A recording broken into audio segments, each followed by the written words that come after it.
Well, I think self-awareness in general in a manager is crucial. And here's a beautiful one. I was teaching a management class in Ames, Iowa to a group of managers. The room was full. There was like 30 people in the room. And one manager who was sitting front and center. So there was no hiding. This person stuck their hand up and said, I just want to say that every manager needs to go to therapy. Yes. Because if you don't take care of your own stuff, That's you're right. no good to the rest of your team. And I thought that was a brave thing to say, out loud. And they said it in front of the whole room, and a bunch of people nodded their heads. They're like, yeah, absolutely. It broke the seal on that conversation. People are like, oh yeah, therapy is really important. So self-awareness, to make sure that you are aware of what's holding you back or causing you to do things that maybe aren't very productive.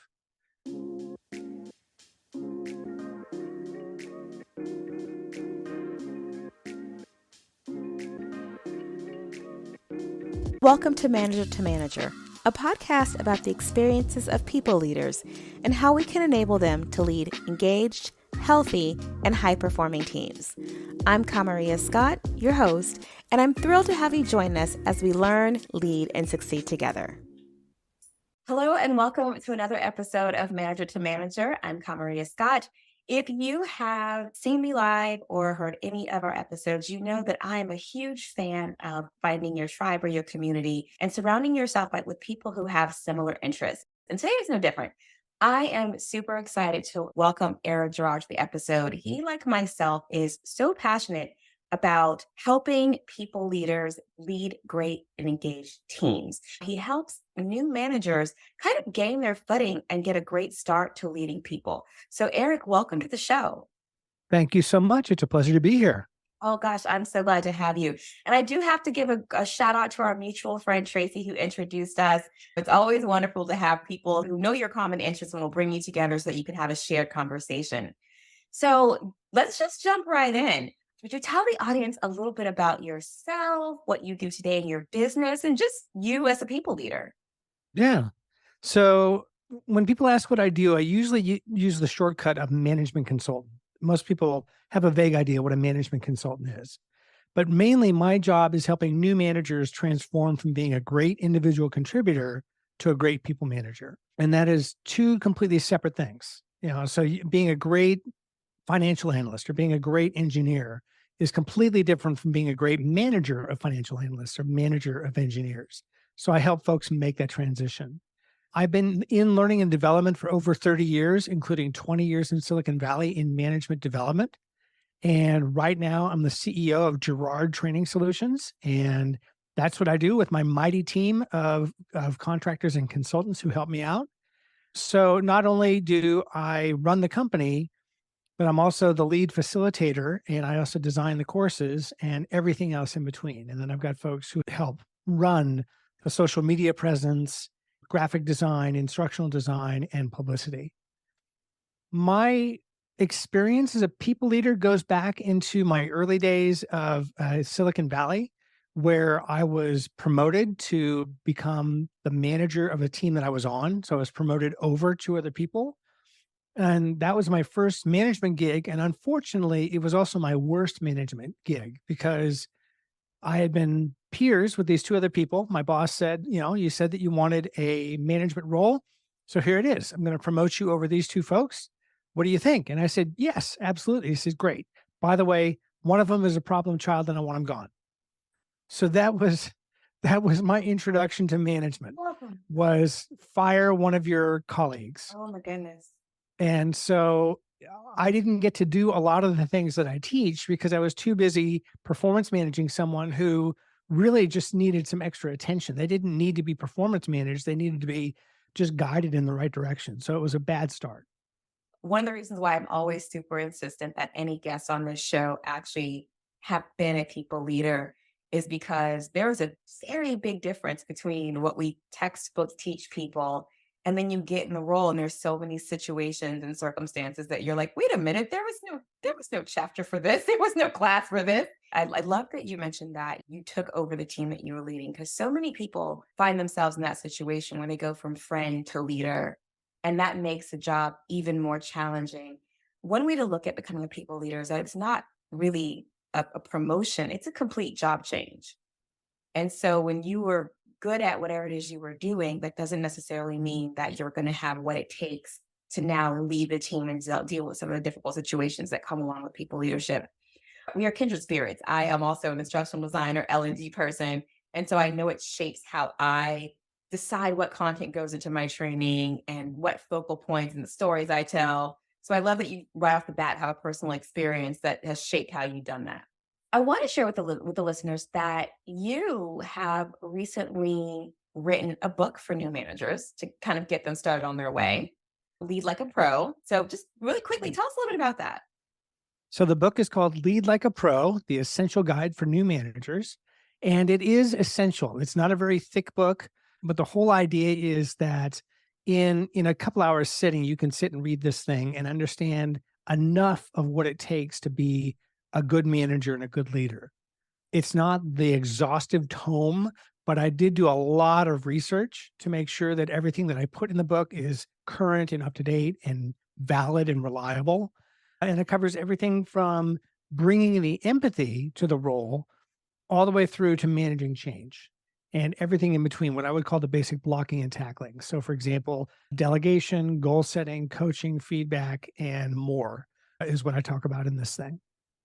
There's quite a few things covered there, and I was really grateful to have the opportunity to go through the book before our conversation and drawing back upon that experience of having to lead your team and finding yourself in a situation that you now have personal firsthand experiences.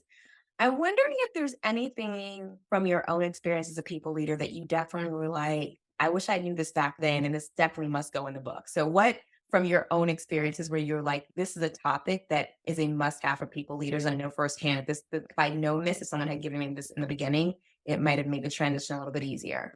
That's an easy one. It's the first and longest chapter in the book. Chapter 1 is called Bring the Empathy. And Yeah. it's all about making a case, a business case for why managers in the 2020s need to build their empathy skills. It's no longer just a squishy skill. It's no longer for touchy-feely types. This is actually a skill that will make and save your company money if your managers are a little more empathetic and a little more understanding. That doesn't mean that I'm encouraging managers to become pushovers or to become therapists. That's not my role. Rather, to say, okay, you know what? I can really, really listen intently to what somebody is saying. I can feel what they feel. And then at the end of the day, can still move toward results because, we're still held to results, right? We still have to get things done in business. But you can help somebody get over a roadblock if you're an excellent listener, if you're a more empathetic human being, you can help get somebody over a hump. Or if they're facing a big challenge, you can guide them toward the employee assistance program or get them help someplace else so that they get the issue handled and get back to work. I think that empathy is the power skill of the 2020s, especially with ChatGPT and AI. My position is that AI is never going to outhuman a human. Mm-hmm. And what's going to distinguish a great manager from a good manager or a bot is that person's ability to be empathetic and an excellent listener. I would agree with that wholeheartedly. There is so much that AI is taking over, but the ability to connect person to person is something that is still very unique to humans and to listen and to help people solve their problems. Just a few weeks ago, I had the privilege of facilitating a coaching session for sales leaders who were changing their sales strategy, and the concept of empathy came up. And it was very interesting because the dialogue around it really was, to your point, we don't want them to not meet their sales goals, but we want to be empathetic. But how do we talk about it in a way where they understand the frustrations? And we almost kind of tiptoed around the concept of empathy. And so I feel like in some ways it gets a bad rap. So I'm wondering, in 2023, why do you think people struggle so much with the concept of empathy? And you said it in your book, right? It's not an either or of being able to relate to someone, what someone is feeling, and still help them to achieve where they're going. Why do you think we're still struggling with that concept as people leaders and putting that into practice in a way that creates a win-win situation? Well, my personal opinion, and I'll preface that with this is my personal opinion. I think people are afraid of being I'm going to say they're afraid of being taken advantage of, that people are afraid of being too nice. And then having somebody who maybe has different motives have them steamroll right over you. Mhm. And so I think that as a manager, you need to educate yourself on how to be empathetic and how to be a great listener, and also how to set excellent goals, how to delegate, how to coach and provide feedback, and how to have performance conversations all at the same time. I think it's possible to be empathetic while you're having a conversation that terminates an employee. I think you can do both. And I think that people just haven't learned how to do both. And so I think folks are afraid of just being taken advantage of. And so Interesting. we kind of revert back to, okay, well then I need to be tough. I'm the manager. I need to be Mhm. tough. And that just demotivates people and lowers productivity. Yeah, I would agree with that. I think that being afraid of being taken advantage of, but also not knowing how to both deal with emotions and deal with results at the same time can be a struggle. And knowing, I think the flex of sometimes you do have to pull back on results for a minute to make sure the person is whole. And then you have to kind of get them back where they need to be. In one of the scenarios I can think about in my own example, I had someone on my team who was struggling and was having some personal life challenges that were causing some personal mental health challenges. And the concept of empathy for me was not necessarily just to say, okay, well, you don't have to do your work, but to really sit down and problem solve with her and say, let's brainstorm what we can do to help you get through this time period. And maybe for the next week or so, I'll shield you. But then after that, let's figure out how to get you back to where you need to be. And so I think the navigation of the conversation sometimes is difficult for people leaders. Yeah, I agree. I think providing space for managers, especially new managers, new leaders, Okay. to practice having those kinds of conversations is really important. Depending on your family of origin, depending on how you grew up in a corporation, you may not have ever really practiced being empathetic Yes. and holding those dual roles of being an empathetic kind human being and also holding somebody accountable. Right. And my position is you can do both at the same time. I can be extremely kind and empathetic to you while also holding you to an agreement you made last month. Yes. I think and I think we need to do that. Otherwise things don't get done. I think it comes down to either or thinking. Either I'm nice and I get steamrolled or I'm a jerk and I get things done. And I don't think it has to be that way. Yeah.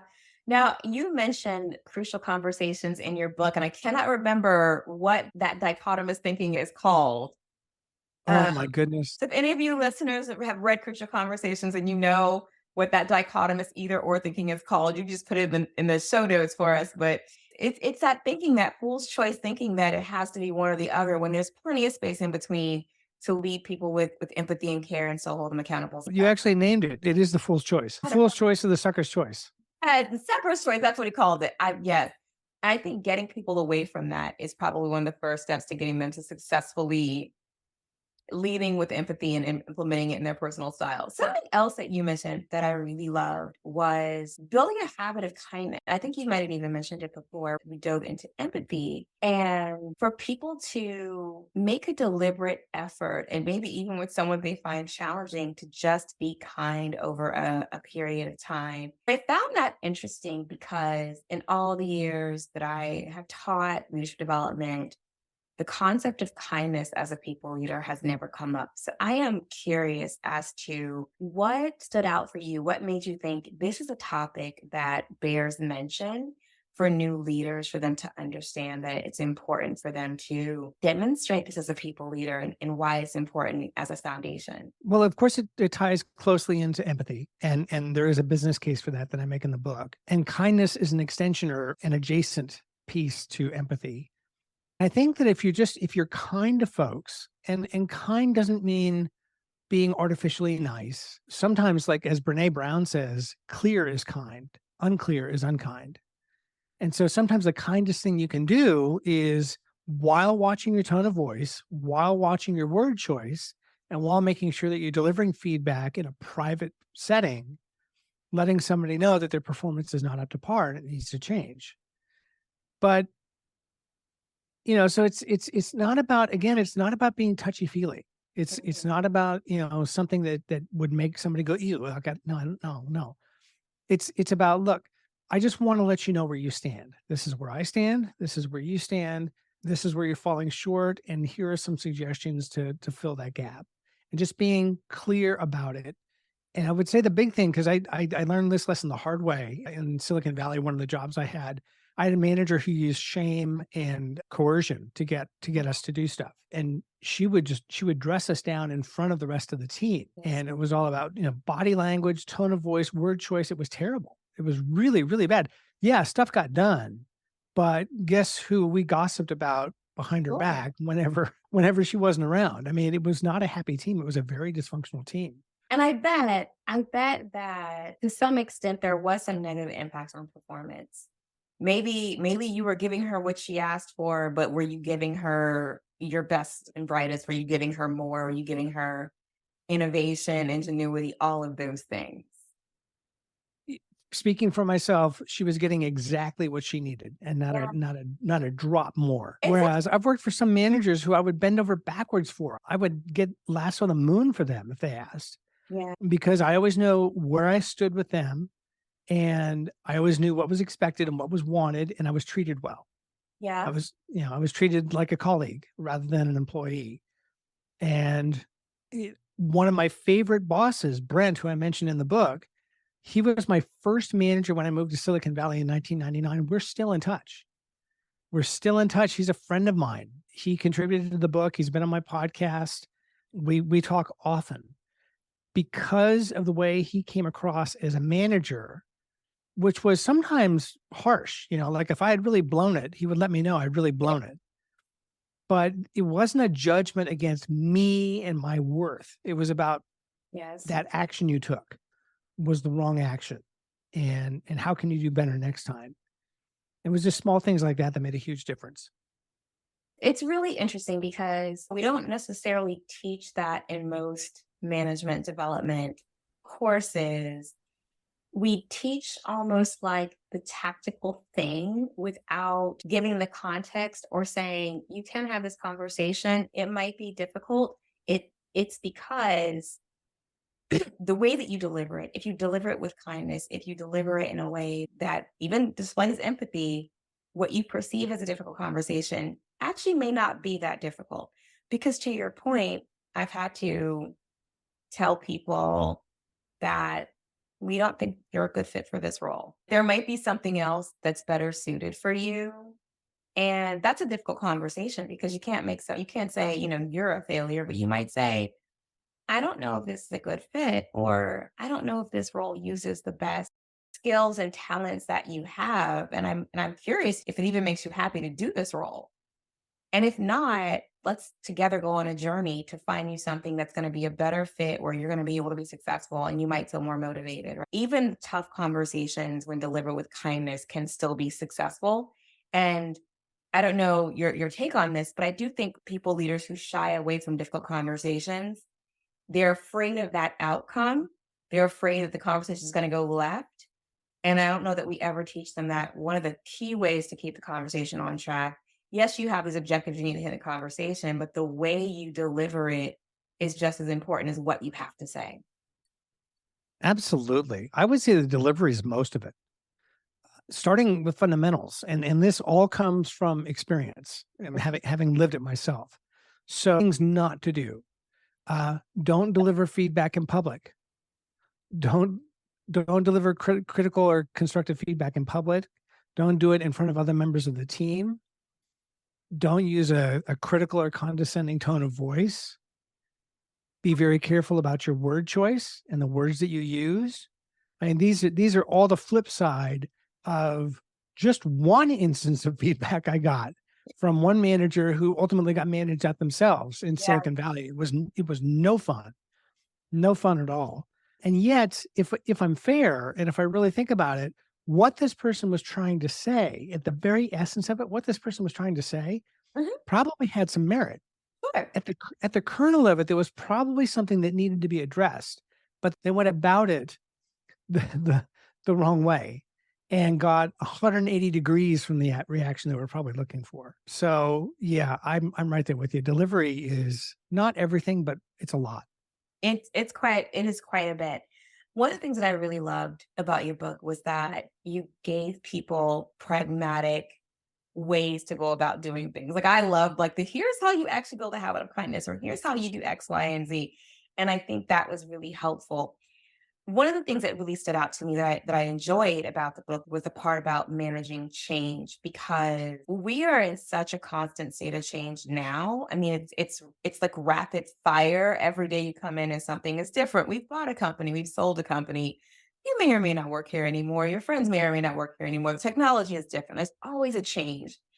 And we didn't always talk to new managers about change leadership, change management, managing change. We always thought of it as maybe a more in depth concept, but you pulled it in right in the beginning.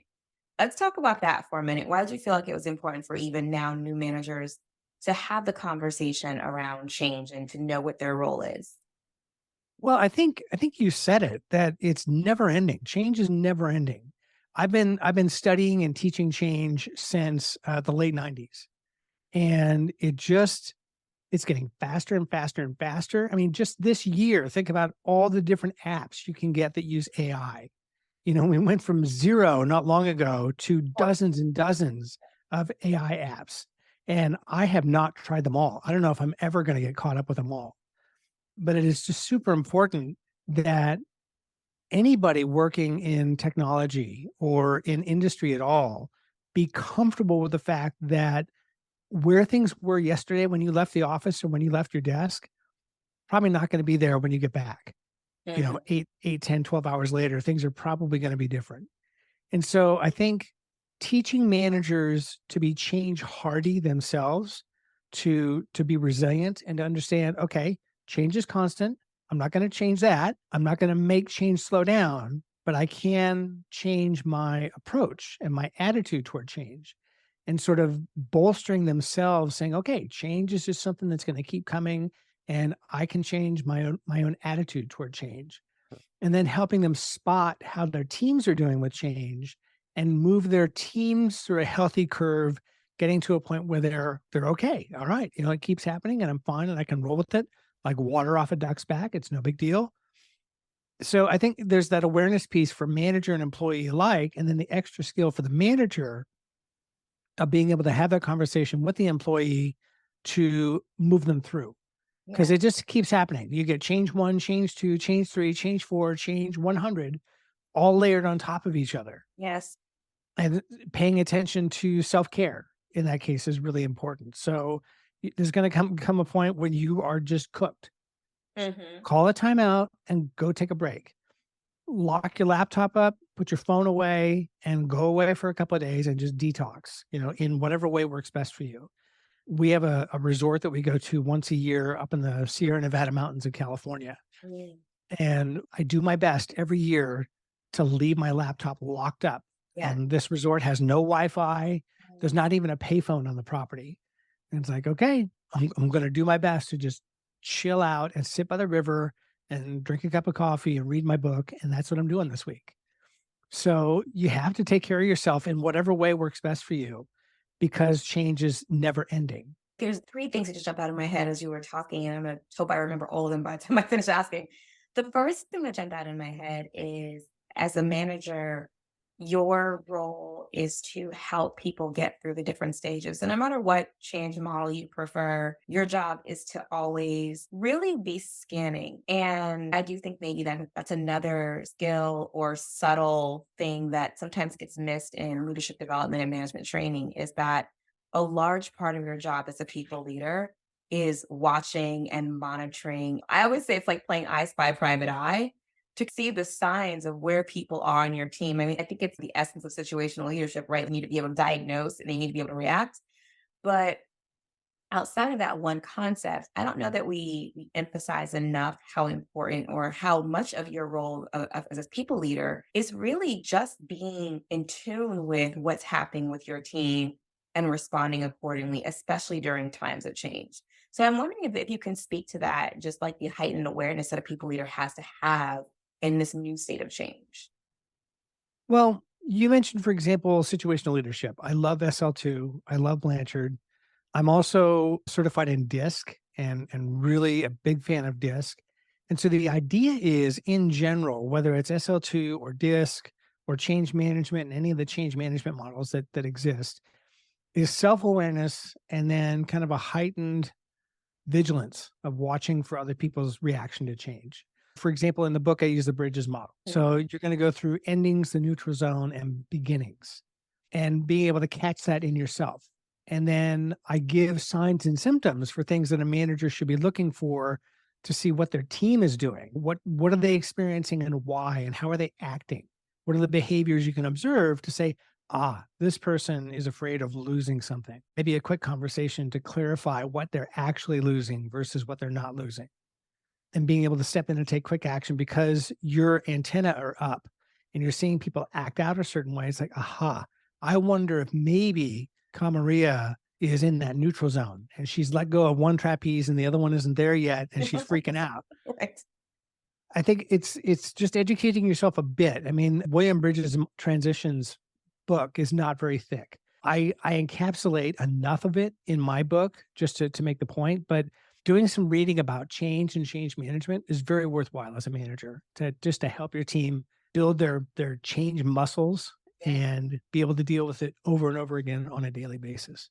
Yeah, and I like you mentioned change mastery in there as a concept. And I'm a military child. So my father was in the military. We moved, every 3 years like clockwork for a large part of my childhood. And so I love change. It's to me, I always see it as a new opportunity, a new beginning, just a chance to write a different story. And so my ability to work through change, I find sometimes it's higher than most people's. But for a lot of people, change can be difficult and it can be just honestly nerve wracking because of the unknown.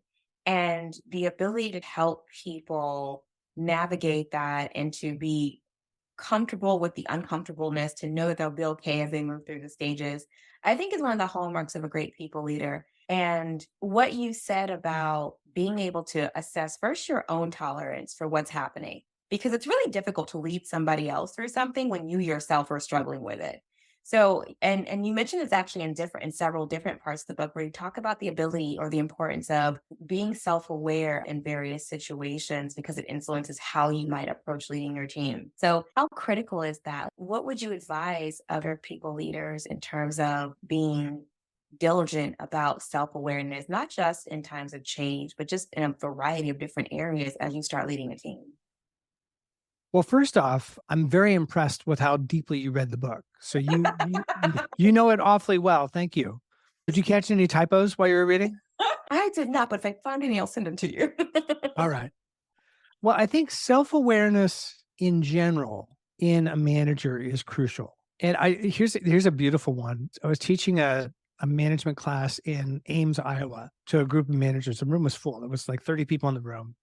And one manager who was sitting front and center, so there was no hiding. This person stuck their hand up and said, I just want to say that every manager needs to go to therapy. Yes. Because if you don't take care of your own stuff, you're no good to the rest of your team. And I thought that was a brave thing to say, out loud. And they said it in front of the whole room and a bunch of people nodded their heads. They're like, yeah, absolutely. It broke the seal on that conversation. People are like, oh yeah, therapy is really important. So self-awareness, to make sure that you are aware of what's holding you back or causing you to do things that maybe aren't very productive. God knows I've got a list.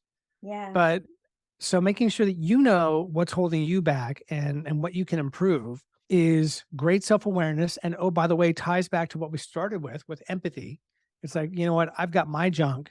My team probably has their junk. So, maybe don't judge them so harshly when they make a mistake. Then, once you've got your self-awareness down and you start to understand what you're looking for, then you can quickly course correct with a team member who maybe is spiraling. Maybe the change is just the straw that broke camel's back. Everything was fine. And then a beloved executive announced their retirement. And that was it for this person. They had it up to here, had it up to their chin.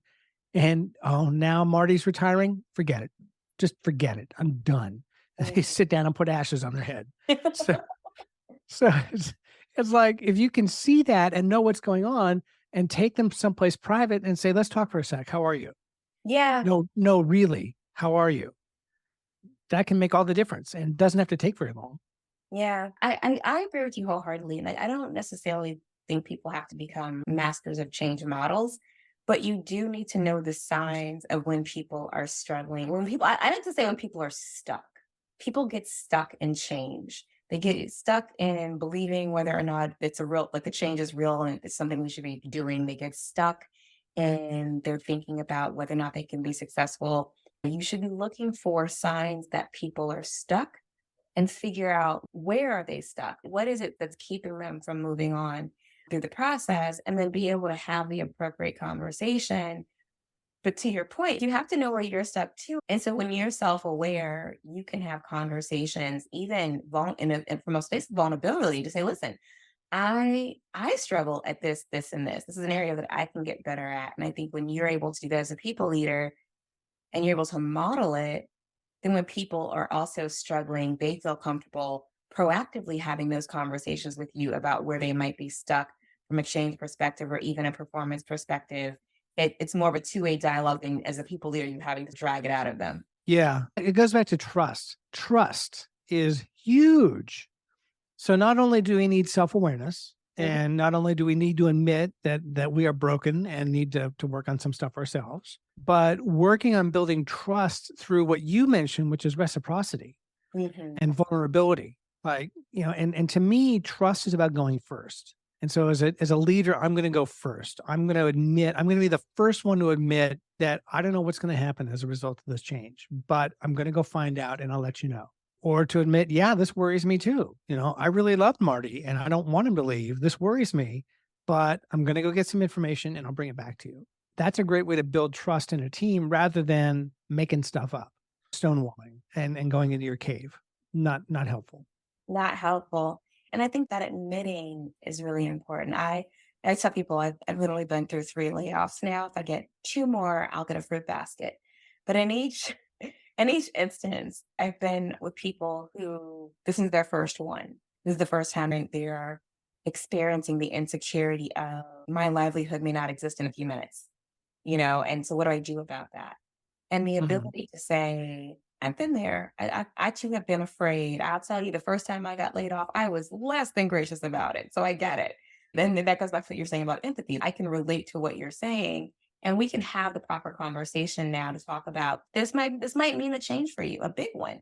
And so how do we work through that as a people leader? I think those are the things, like going back to where empathy and kindness and all of those things come into play, is when you have to have conversations like that and help people through change, that they want to know that they can trust you through the process, that you have their best interests at heart, that even when the messages are tough, you want them to be successful. And to the extent that you continue to demonstrate that as a people leader, I think it helps.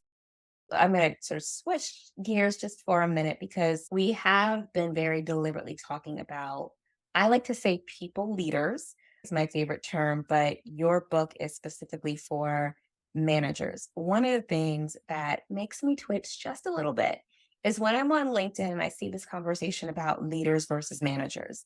And I love that you started off right away by, just saying, who is this book for? And clarifying your viewpoint on leadership versus management. So I want to dive into that for a little bit. Share with the listeners your perspective on leadership versus management. So this book is primarily, but not solely, aimed at people with the word manager in their title. So that's what I'm thinking of is, you've got finance manager, L&D manager, folks like that. They usually have manager in their title. So I'm kind of matching the title of the book to the title of the person who's going to read the book. But then I talk a little bit about, so what's the difference, manager versus leader? And it's kind of a chicken and egg thing. Like, I think that all managers must be good leaders. If you're going to manage people, you are in a leadership position, you must be a good leader. And so a lot of the skills that I talk about in the book are, in fact, good leadership skills. Setting goals, delegating, coaching, providing feedback. These are all leadership skills. As a manager, you need to be a good leader. But there are people running around organizations who are excellent leaders who don't have management responsibility.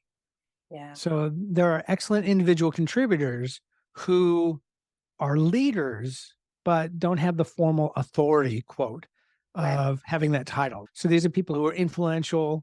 These are people who are able to get people to follow them and to get things done without and have immense influence Mm-hmm. without needing to coerce or pull in somebody higher ranked to get something done.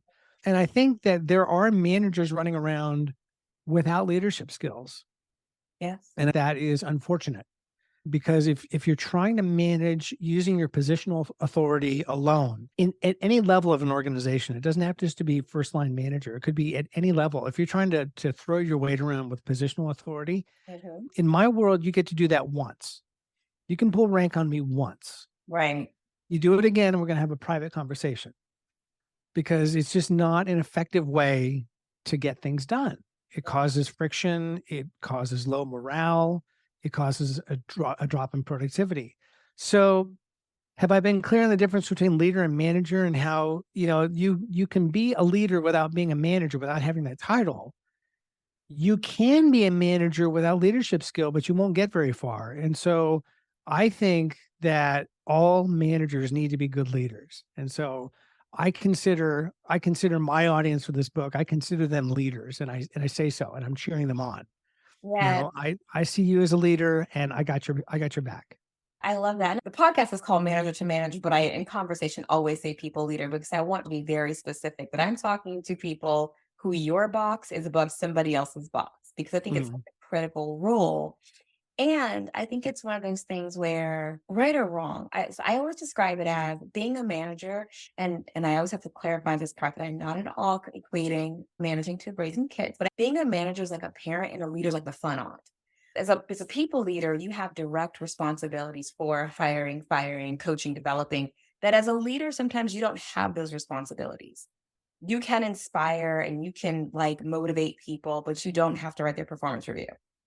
You don't have to. You don't have to write their development plan. You don't have to have that difficult conversation with them. And so I think sometimes managers get almost an unfair rap in terms of, because of the position they hold, because of the title, because of the job responsibilities, it's easy for them to become the villain in someone's story. Whereas when you encounter, Jim, who gives you this rousing speech that motivates you to do something, but he's not the person there every single day. It's very easy to have a preference for one versus the other. Yep, totally agree. What do you think we might have managers or people leaders that don't have the requisite leadership skills to do their jobs well? Well, I don't think that people, wake up in the morning and say, I'm going to wreak havoc on my organization. I'm pretty sure that people don't do that. It's usually just not being exposed to the resources. Mhm. A lot of people are accidental managers, Yes. like I was. Even though I expressed interest in becoming a manager, I was hoping to get something a little bit different than what I got. I didn't expect to be thrown in the deep end with a performance management issue right away. But I think a lot of folks are like, you know what? You are the best engineer. You are the best financial analyst. We're gonna promote you to lead a team of financial analysts or engineers. You'll be great. Off you go. Got any questions? Give me a call. That's my hypothesis. I think that's what happens a lot. I think most people want to do right by the people they lead, and they may just not have the resources, and resources could include money to take training classes. They may not have the support they need. They may not have the knowledge or the wherewithal to understand that, there's things that they can go to. So that's why I wrote this book thinking, you know what, I'm going to price it reasonably. I'm going to make it available in 3 different formats. And then I'm going to offer a course that supports the book so that people can get this knowledge, whether they spend a little or spend a lot, they can get the knowledge in the way that works best for them.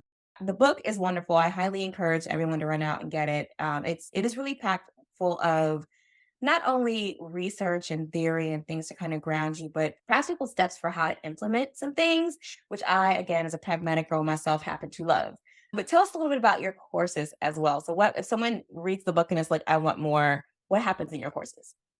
Yeah. So I am putting the finishing touches on Lead Like a Pro, the course. And it's gonna go deep into every chapter of the book. So right now it's looking like it'll be 4 2.5 hour days spread out. And so we'll make it easy for people to attend. I'm going to offer that to corporations for intact teams, for groups of up to 30 at a time. And then I'm also going to offer it via the web, and individuals can sign up for it. You know, if you don't have a whole bunch of managers in your organization, you just got one or two, you can send them that way. Or if you just want to send somebody to kind of check it out to see if this would be right for your organization, send one person and take a test drive. Then I've got 19 other courses in my stable, including DISC, situational leadership, everything from goal setting to time management. Change management is a big part of it. I do a lot of presentation skills work. So there's a real breadth of content on my website. So that's my favorite thing to do, is to facilitate and teach. Oh, you're kindred spirits. Well, ladies and gentlemen, if you're interested in any of Eric's courses, you'll find the link to his website in the show notes. And normally, as you all know, we don't typically promote like training and things of that nature, but many of us who work in leadership development are also people leaders. And so we have a special view of how and what people need and influences how we build things. So I wanted to share it with you. I have one last question for you, Eric. I think about it all the time. How do you want to be remembered as a people leader? I think I'd like people to remember me as kind and fair and fun. Oh, I like that. Yeah, like I drive for results, but let's have a good time at the same time. Yeah. 'Cause it's not one or the other. We can have a good time. We can work really hard. We can achieve things, and we can like working with one another. We don't have to choose. Yeah, absolutely. I love, Absolutely. I love it. Well, listen, thank you so much for being a guest on the show today. If anyone wants to reach out to you and just ask follow-up questions, learn more about you, what's the best way for them to do that? A couple ways. LinkedIn. I'm really easy to find on LinkedIn. I'm Eric P. Girard at LinkedIn. You can email me, Eric at girardtrainingsolutions.com. And Girard is spelled G-I-R, the French way, not the English way, which is G-E-R. And then I'm on Instagram, eric.p.girard. On behalf of all the listeners, thank you so much for sharing your expertise book in the book and with me today. And I do hope that people will check it out. And I hope that we have more conversations in the future. Absolutely. I would love that. All right, so ladies and gentlemen, Eric Girard. And again, I encourage you, if nothing else, is always a takeaway. I encourage you to think about self-assessing. So think about how you feel about change and empathy and leadership, and where you might have some areas to grow, and create just a development plan for yourself. Think about what's one or two things you can do that once you have some self-awareness that you could do to really improve yourself in that area. So on behalf of Eric and myself, thank you for listening to Manager to Manager, and we'll see you next time.